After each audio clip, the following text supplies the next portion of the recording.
Well, good day, tubes. Ooh, I hate winter.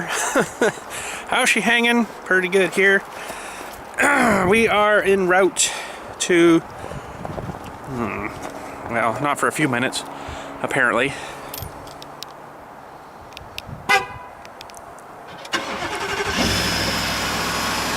That sounded funny. We are en route to Kubota dealership for a K-008 oil filter or two, and as we're getting to that sort of point in time where I need to get into my truck. Hi, how's it going? I didn't plow this quite wide enough here. I needed to kick a bit more out, but anyways, that's all right. So we're heading to, yes I say, Kubota dealership to get a couple of K-008 oil filters. So we're going to be a minute or two until this gets thawed out. Make sure this is on. Really?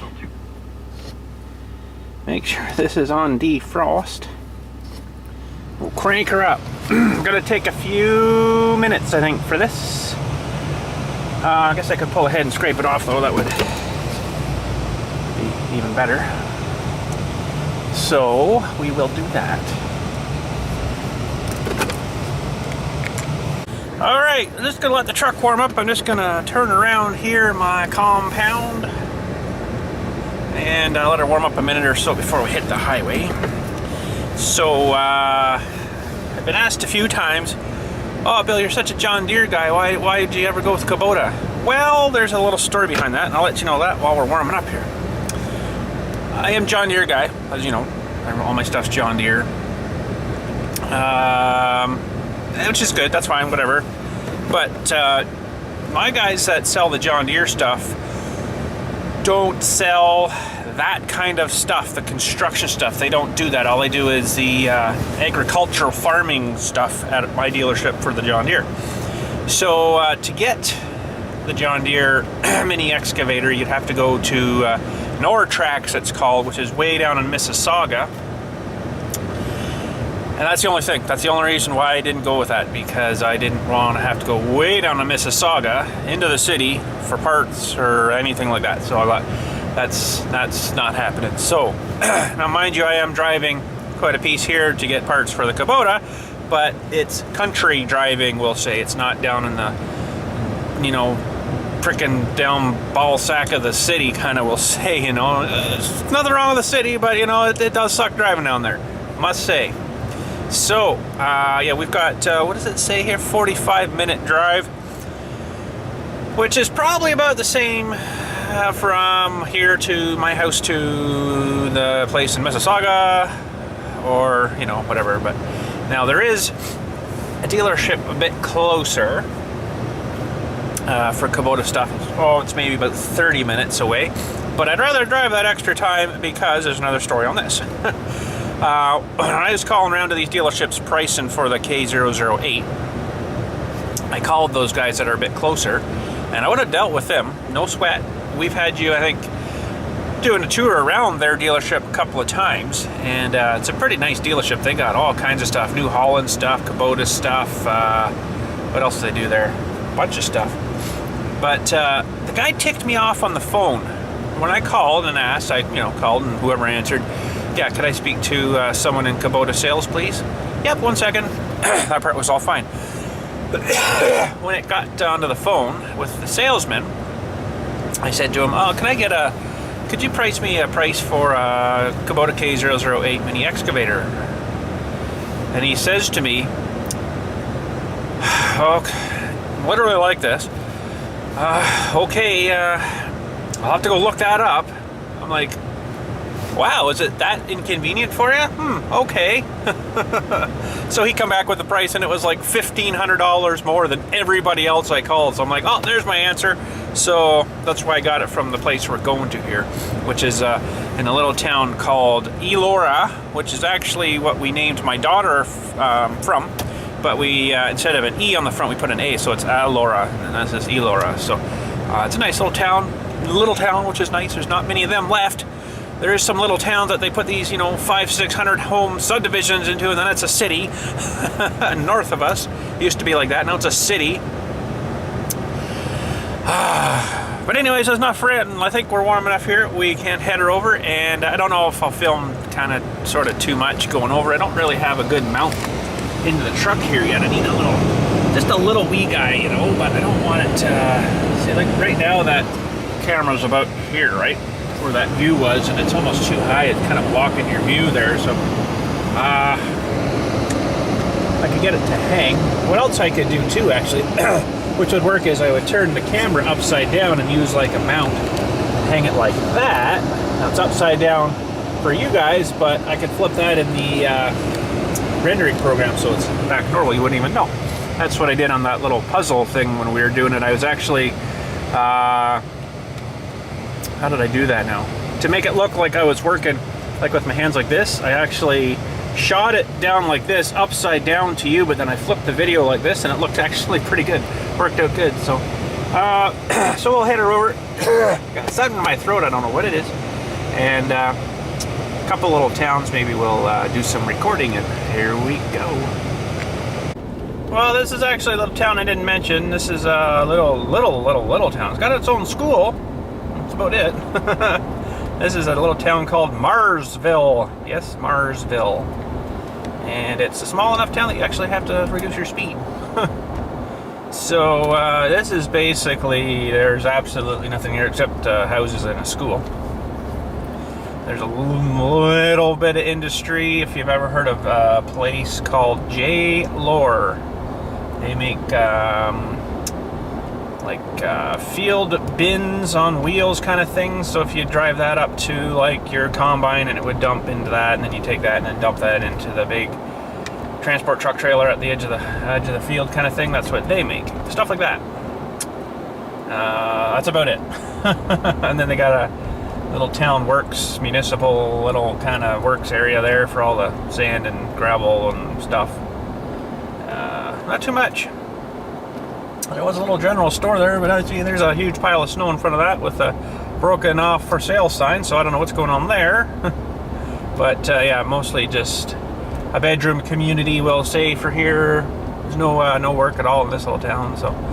And that's pretty much about it. We're just, like I say, one of those little subdivisions. This was built a long time ago. These are older houses now, but it definitely is a small town, which is nice.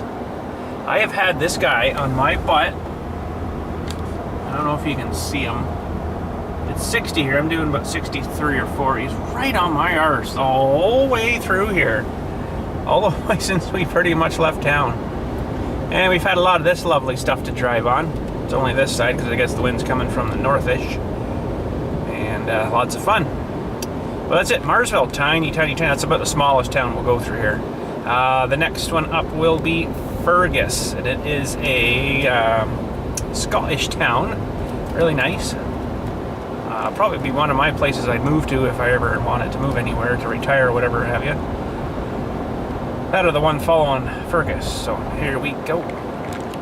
All right, we're almost into Fergus. I got to make a turn here, though. It's kind of taking me. Well, I guess it's all right of a way. Actually, that's the right way. Turn right onto Orangeville Road. And yes, it is called Orangeville Road. Maybe I can finally get rid of this arsehole on my arse. Holy crap, he has literally been like 50 feet off my bumper the whole way. Gosh. In 900 meters, oh my God, he's following me. Onto Scotland Street. Can you believe that crap? Oh, anyways, there's a little, I don't know if I can show you now because this guy's like right behind me.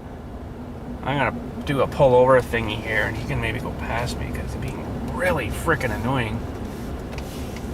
I'm pulling over, bud. Frig off! My God, get off my ass! Holy crap! Bloody patient or what? Anyways, I wanted to show you this house here. This house has sat empty for a long time, and someone's done a whole pile of work to it, which is good. There was this like observatory kind of thing on the end here, which was full of old antique cars for about 30 years. It was really cool. And holy cow, it's snowing. And yeah, someone finally picked her up and doing a bunch of pile work to it. Actually made it all nice again. Although it didn't look like it was quite all finished yet. In 500 meters, turn right onto Scotland Street. Okay, we're almost there into Fergus. This is the outside of Fergus anyways. I want to show you that house. It's pretty cool. In 1.6 kilometers, turn left onto Gordon Street.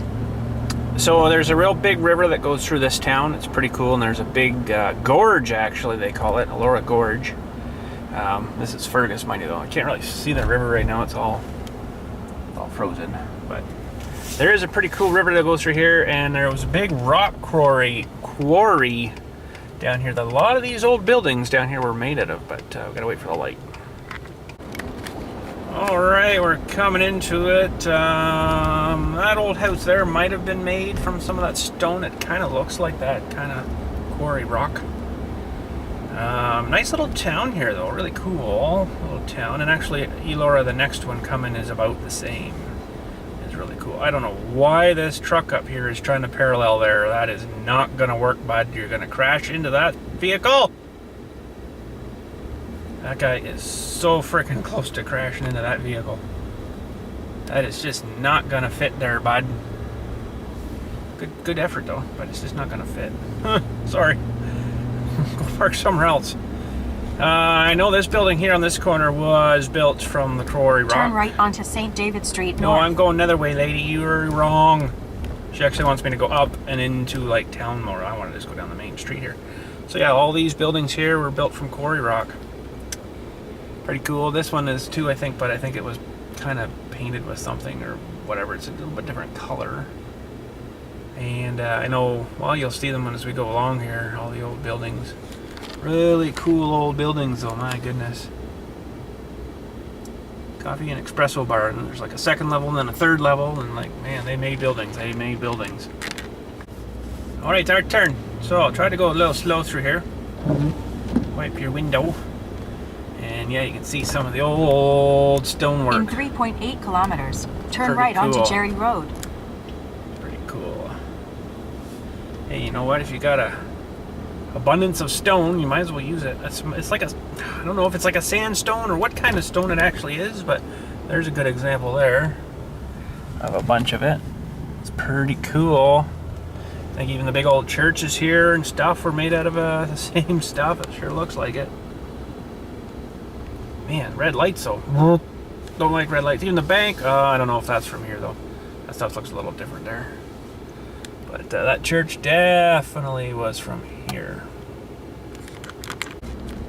Alright, just a little more of the downtown here, and this is all newer stuff down here, so this will be all not from here stuff. Oh, this building might be though. It might be one of the originals down here still too. Oh, yeah, a couple of here, I guess. So I'm wrong. I'll admit it. A couple old ones. Some were probably, you know, cladded over. There's another one there. Cladded over with new junk. But now we're getting kind of into more houses. That's the main downtown of Fergus, Ontario. Nice little town. Now if you went, so we're heading west here. If you went sort of back where we were and in south, that's where all like the big stores are, the Canadian Tire, all that kind of crap, big grocery stores and stuff. So very cool. So we got a little bit of a drive, about 10 minutes from here to Elora. Not too bad. And it's basically just kind of goes for like a little bit of outside country, and all of a sudden, boom, you're into town again. So, and then after that, we're not too far to the dealership. We'll maybe film all the way through Elora and a little way I go to the dealership. Here we go. Okay, just before we get into Elora here, I wanted to show you. Turn right onto Jerry No, Road. I'm not turning right, lady. There, remember I was mentioning about the Elora Gorge. That's where all the stone was mined out of, or mined, I guess we'll say out of, sure. On the left side here is the Elora Quarry. They have 1.7 kilometers. made that Turn left onto into a Metcalfe Street. swimming area, and of course, oh, it's something awesome, cool. Yeah, you gotta pay for it. So I want to drone that someday down in there. That'd be cool. There's a huge thing down there full of water and stuff, and it's pretty cool. But yeah, that's one thing that really ticks me off in Ontario, especially, probably Canada as well. Something really cool like that, they charge you for it. They fence it off, provincial park, we'll say, and they charge you to get in. It is so stupid. There's nothing hardly at all free to do in Ontario. It sucks. You know what? That'd be awesome. Throw the bathing suit on, go for a swim, don't have to pay. No, everywhere you go, you have to pay. The waterfalls that we went to a few years back, we kind of went on them this time of year where it wasn't really open, but we snuck in, we'll say. And oh, this is Elora, by the way. And yeah, so we got in, but yeah, normally you'd have to pay to go in to see the waterfall. It's like, really, it's a few rocks, a couple of trees, and some water going down a hill. Frig off and just let me in. It ticks me off, you know, like, wow, why do we have to charge for everything? It's so stupid. It's not like, you know, all they're really paying for is for the price it costs to put the gate and fences in, and the guy to sit there in the chair to take your money. Holy cow, it doesn't cost anything for the water to come down, you know, whatever, but anyways. So we're into Elora here now. This little rant for you. Just drives me nuts, everything you gotta pay for. Anyways, up here on the left, if they're still here, there is an old vault company for burial vaults. And boy, they still, wow, I still don't know how they haven't been shut down for like safety aspect. They use like a truck, maybe like a 3/4 ton truck with a block and tackle and an I-beam that goes out the back. And that is how they lower their vaults in. It is so freaking scary. I had one of them come over my way a few years back, and the guy's like, oh, I gotta get back right up to the hole. I'm like, okay, that's cool. Here it is here, actually. Just have a look as we're going past here. I'll keep watching where I'm going. But there's a vault and stuff on a truck there. So there was the truck with the I-beam on it. Scary as frig. Turn left onto Metcalf Street. No, I don't want to go that way. Then turn right onto Carlton Why on earth would I go that way? I gotta go right here, lady. This is going to go down to the main downtown. So there's a little bit of main downtown down there, but not a whole lot. So, but anyway, so this guy, he had to get right over the hole, he says. I'm like, okay. Slid the vault, lifted it up, slid it out. He was setting it down on top of the hole. And holy friggin' crap, he's like, oh man, I'm not in the right spot. I gotta move it a bit. I'm like, okay. He didn't get in the truck and move it. He went to the front. Slight left turn onto Woolwich Street West. He went to the front of the truck, like by the bumper, and like kind of, you know, hip checked the truck a little bit on the front, and kind of shoved it over, and that moved the vault over like the 3 inches he needed. And I'm like, oh my god, that is so dangerous. There's so much weight hanging out the back of that truck.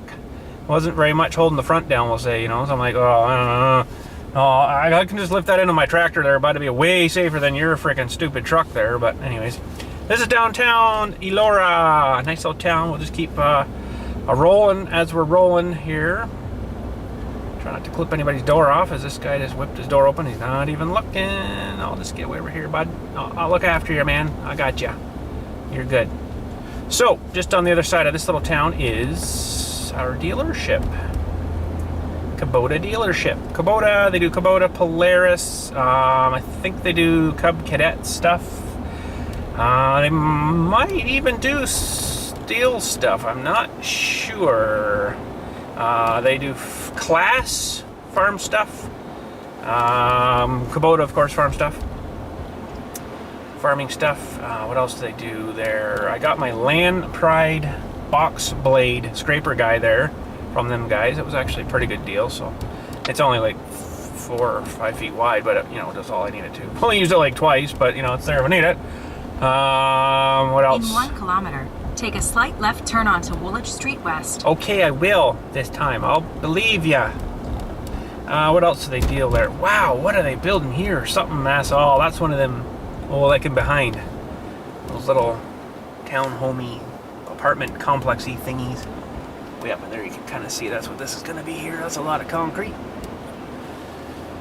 So, yeah, what else do they do there? Well, I guess we'll see when we get there. We're not too far away here. Just a nice little drive through a nice little town. I figured you guys would enjoy. And hopefully you do. We're going to cross the big river here again. It kind of snakes around. There's some more of the old stone. That's definitely old stone from... Wow, that house has got to be super well insulated or wicked cold. Oh, geez. I want to come fishing sometime over in this river. I don't know if there's anything in here or not.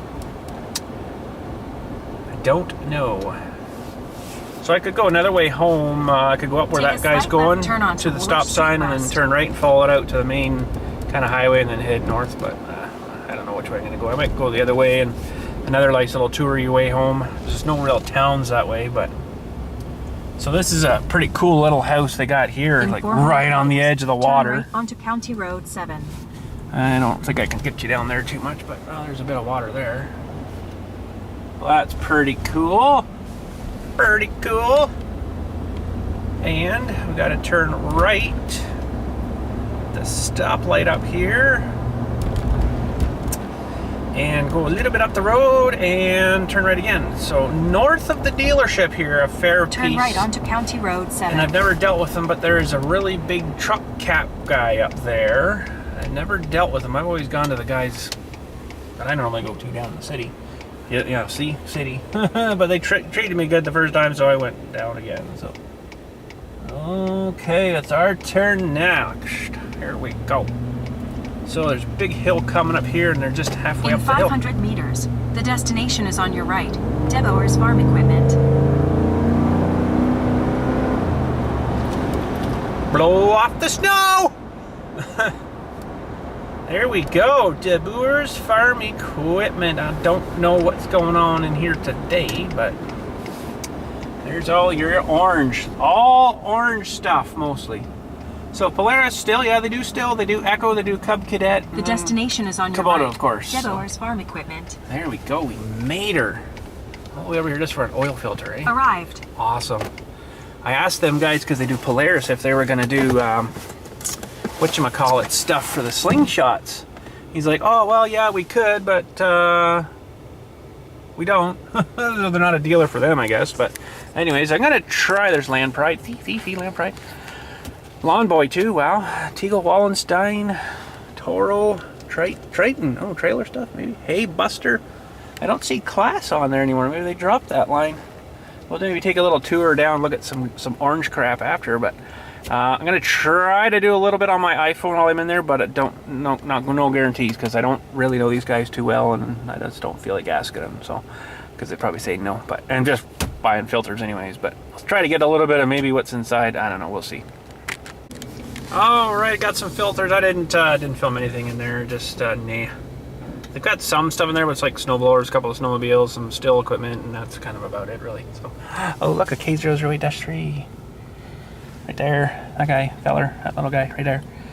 I got a price for a battery, too. Mine's kind of needing a battery. It was starting to go a little flat. I've got it on like a trickle charge right now, but very strange battery. Those little wee tiny terminals, and they're reversed, so it's kind of hard to find a normal battery that would fit, but he gave me a price of $100 and he could order it. And then I had to come all the way back over again, so I'm like, he could have it Monday, he says. Our shipment's coming on Monday. I'm like, I'll just wait for now, I said to him.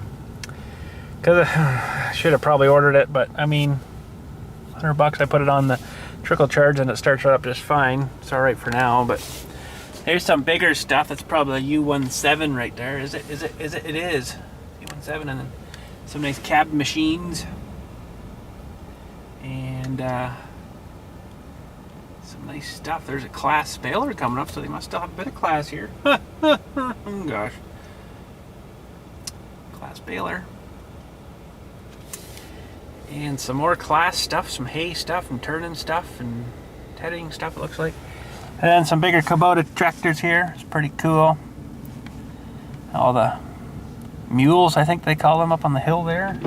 I think that's what they call them. The lights on this thing, eh? Ooh, nice. Nice stuff. And there's a Kubota disc. Looks like it's been used, maybe not. And a nice Kubota tractor.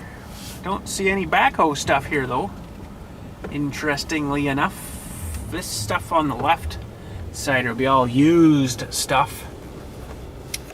Weber Lane hay buster. That'd be a hay into the, you know, feed. Hay buster. Hay buster. A New Holland baler. John Deere baler. New Holland. I don't know what that thing is. Some kind of raker thingy, maybe cutter. I don't know. There's a Turner guy. There's another Turner guy. Looks like another Turner guy. and some John Deere equipment. This is all for sale, used stuff. That'd be nice, eh? A nice cab. Oh, yeah. What is that one? A 4320. Nice. It's a little Kubota, a little pusher blade. Wow, that's a tiny blade. 5 feet? No, 4 feet. 1, 2, 3, 4.5 maybe. A buried mower. Oh, there's a Gale excavator. Looks like he's been used a little bit. Well, that's good. And some skid steers. A Gale, a New Holland, and a Bobcat. I think I'd go with a Bobcat. And, ooh, a plow. Look at the plow back there. Sweet. One of those turn plows. Awesome. And this tractor here would pull that just beautiful. There we go. We are good to go. So, yes, I want to look into that battery a little more. It is a very strange, uncommon battery with those little wee tiny terminals on it. And they're reversed. And I got a place that I could probably get one where I got my batteries for my ATV and for my travel trailer. I got a battery at that place. It's called Batteries Plus. I'm going to give him a shot. See if he can get any UASA stuff. If not, well, I'll go to the dealership. So, $100 though, it seems like a lot, but you know what? It's probably not far off the normal price. So, anyways, we're gonna head her home. Thanks again for watching. If there's anything else, we'll film, but if not, that's it probably. Oh, he's scraping stuff. Sweet. Pretty cool. We got lots of excavators back there. I could have gone back in further, but I thought, no, I better not. Wow, this is a big operation for grain and stuff here. Look at the size of that one tank. It's huge. Can't even get it all in the shot.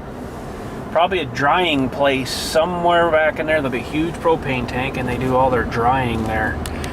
And a lot of corn around here, corn drying, and yeah, pretty cool.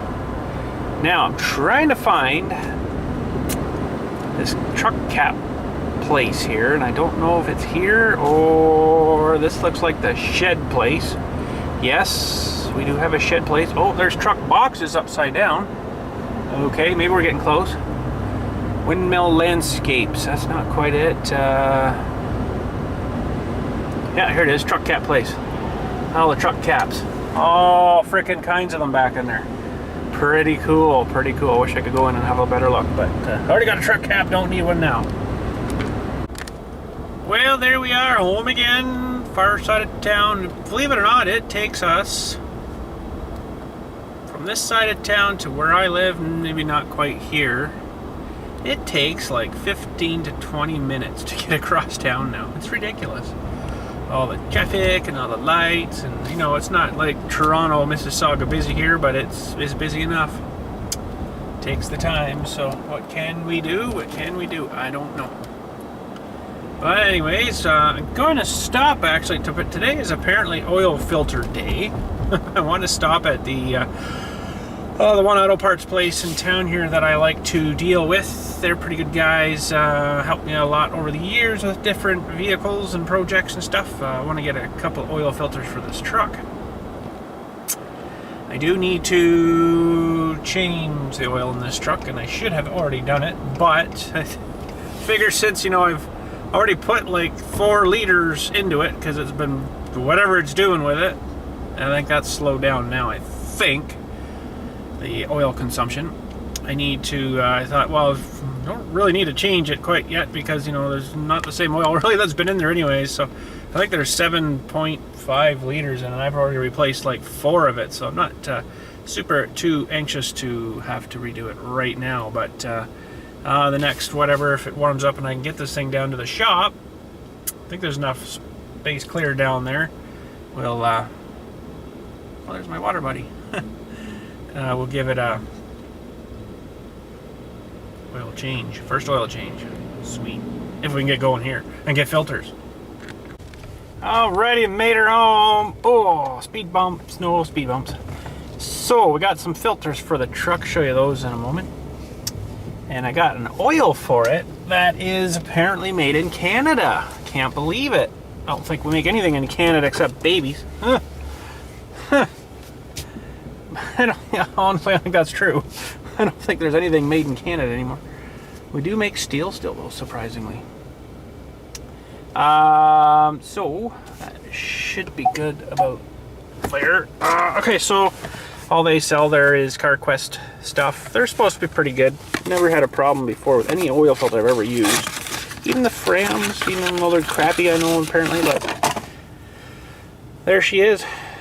Got box dirt on it, but hey, it'll filter it out. That's what it's for, right? So, whoa, heavy. Yeah, so, hopefully it's all right. Should be in a plastic wrap too, because it does get box dirt, we'll say, in the box. But anyways, at least it's not just like, oh, here you go. It's in a box at least. And oil, I got this stuff here I want to show you. It's pretty cool. So this is Klondike. Never heard of it before. He says they're selling it there. Synthetic blend, 520. Synthetic blend, engine oil, blah blah blah. Contains items. Fairly cheap. About, well, my price was about $3.79 a liter. So I didn't think that was terrible, too bad. You know, it seems like now you're paying for the race against the name on the frickin' jug of oil. So not too happy with, you know, the Quaker State and all this crap. And I get you a non-glare shot here. Klondike 520 engine oil, synthetic blend. So I need 8.5 of those. Of course, there's 12 in there, so 8.5. That's ridiculous. And then we'll have to get under here and figure out their new oil caps. That's it right there. I guess you have to pry that little tab with a little hair bit to turn it off. And then there she comes. Plastic oil pans. Can you believe it? Doesn't surprise me a bit. And don't you just love the saltiness of the underneath of my truck? Gosh, I love Canada. Man. Oh, it's going to be so rusty already under. At least the oil pan being plastic, it won't be rusty, so maybe that's a good thing. But I'm not knocking plastic. Plastic really has come a long way from like when they invented it first. I mean, now it's like, wow, everything's, even in the intake plenum on this is plastic. And it was on my GMC truck there too, actually. Plastic. But plastic is so much more malleable when it's workable and, you know, easily moldable. Look in here, everything's freaking plastic. One day these were wood dashes, right? Everything's plastic. I don't think there's any real material in this truck at all. So yeah, I know those oil plugs are not too bad. It's just like a quarter turn and then out it comes. Just got to be really careful with it because plastic, of course, will break. I presume it would be good to do it on a warm day because plastic also is a little brittle in cold like this. Right now it's -8, so I presume that truck's been running here long enough now that plug should be fairly warm. It should be good to come out, but yeah, you want to be careful with it. Yeah, because there's no threads. You can't just thread a new bolt in. You'd have to go get a whole new plastic cover thing, and I presume there would be, you know, at this auto parts place I was just at, I'm sure they would sell one, and I'm pretty sure someone's already come out with like a, actually I saw a video of one this morning where this guy threads the thing in where the old part of the pan was from the old plug, and then it's got a twist off cap, and then you twist on another, which was normal threads again, you twist on this little guy with a little nipply guy on it that you could put into like a drain pan, and then as soon as you turn it in, it opens a little valve. I can't remember the exact name of it, but I'm like, I looked down at him, I'm like, well, you want 80 bucks for that? I'll stay stock. I'm sorry, but 80 bucks, like maybe 20 would have been all right, but not 80. I'm not paying 80 bucks for a little specialized, I'll just open up and drain her out all over the place. I don't care. So, you know, in a pan, mind you, but I don't, putting that cap on it makes no sense to me. It's just like, why would you spend 80 bucks on that? Yeah, maybe it's more convenient. Comes out, a nice little spout, but I'm good. Gravity will work. Oil will flow. So, but anyways, yeah, we got an oil change coming up soon on the K-008. I could probably do it anytime. I could get it dug out of the storage down there and bring it up here and then get it in the shop and fire the furnace up and away we go. We could do an oil change in there for sure. The truck, mind you though, I have to do it outside, kind of down here, and it's fairly snowy still, so Snowy, and right now it's blowing too. That would suck being underneath a vehicle trying to do that. So I'll probably have to wait unless I get brave and just go ahead and do her. Maybe we can do that too. I don't know. We'll see. But anyways, I guess that's it for today. Oil filters all over the place here, and some oil for this thing, and I've got already oil for the other thing from last time for the Mini X, and we should be good. So anyways, that's it for today. Thanks again for coming along a little tour, a couple nice little towns, and a couple little, I guess we'll call it history lessons or town lessons, stuff that I know about anyways, with the quarry rocks, and oh, what else did we see? The guy with the vaults, and all kinds of good stuff. So anyways, hopefully you enjoyed. Thanks again for watching. Catch us all later, and you guys have a good day.